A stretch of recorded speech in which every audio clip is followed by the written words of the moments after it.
জানেন কার অভিশাপে রাবণের স্ত্রী মন্দোদরীকে ব্যাঙের রূপ ধারণ করতে হয়েছিল?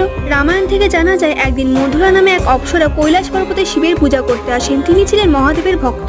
সেই সময় মাতা পার্বতীর অনুপস্থিতির সুযোগে মধুরা দেবী পার্বতীর রূপ ধারণ করে শিবকে প্রসন্ন করতে তার সামনে প্রকট হন। কিছুক্ষণ পর মাতা পার্বতী ফিরে এসে খুব সহজেই বুঝে ফেললেন আসল ঘটনা। ফলে তিনি অত্যন্ত ক্রুদ্ধ হয়ে মাতা পার্বতী মধুরাকে অভিশাপ দেন যে তাকে ব্যাঙ হয়ে অন্ধকার কুয়ে আবদ্ধ থাকতে হবে। মাতা পার্বতীর কাছে অভিশপ্ত হয়ে কান্নায় ভেঙে পড়েন মধুরা। তখন ভগবান শিব মধুরাকে সান্ত্বনা দিয়ে বলেন যে 12 বছর পরে সে আবার এক সুন্দরী নারীতে পরিণত হবে এবং এক মহাপরাক্রমী বীরের সঙ্গে তার বিবাহ হবে। 12 বছর পর মধুরা পুনরায় এক সুন্দরী নারীতে পরিণত হন। তখন তিনি কুয়োর ভেতর থেকে চিৎকার করতে থাকেন। কাছেই ঋষি কশ্যপের পুত্র মায়াসুর এবং তার পত্নী অপ্সরা হেমা একটি কন্যা সন্তান প্রাপ্তির ইচ্ছায় তপস্যা করছিলেন। তারা তার ডাকে সাড়া দেন এবং তাকে পালিত কন্যারূপে গ্রহণ করেন। তারা তাকে মন্দোদরী নামে প্রতিপালন করতে থাকেন। কালক্রমে লঙ্কাপতি রাবণের সাথে মন্দোদরীর বিবাহ হয়।